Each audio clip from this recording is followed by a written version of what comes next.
मुलुंड पूर्वेतील रहिवाशांसाठी महत्त्वाची बातमी आहे। मुख्य जलवाहिनी दुरुस्ती कामामुळे पाणी बंद राहणार आहे। पाणी पुरवठा 12 ते 14 तास बंद राहण्याची शक्यता वर्तवली जाते। मलनिस्सारण प्रकल्प विभागाअंतर्गत सूक्ष्म बोगद्याचं काम सुरू असताना सोमवारी 17 मार्च 2025 रोजी मुलुंड पूर्व येथे 750 मिलीमीटर व्यासाच्या मुख्य जलवाहिनीला हरिओम नगर आणि म्हाडा कॉलनीमध्ये असलेल्या नाल्याच्या तळाला हानी पोहोचली आहे आणि त्यामुळे जलवाहिनीला मोठ्या प्रमाणावर गळती आढळून आली आहे। सदरच्या ठिकाणी जलवाहिनी दुरुस्तीचं काम सहाय्यक अभियंता परिरक्षण पूर्व उपनगरे घाटकोपर यांच्या मार्फत हाती घेण्यात आलेला आहे। जलवाहिनी दुरुस्ती काम युद्ध पातळीवरती सुरू करण्यात आलेलं आहे। दुरुस्ती काम पूर्ण करून पाणी पुरवठा सुरळीत होण्यासाठी अंदाजे 12 ते 14 तासांचा कालावधी लागण्याची शक्यता आहे।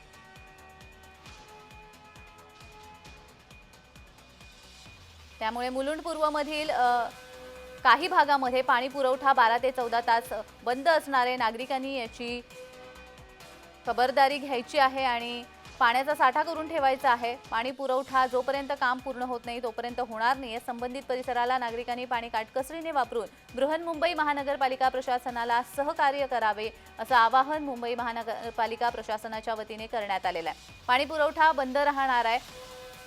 मुलुंड पूर्व मधील रहिवाशांसाठी महत्त्वाची बातमी आहे।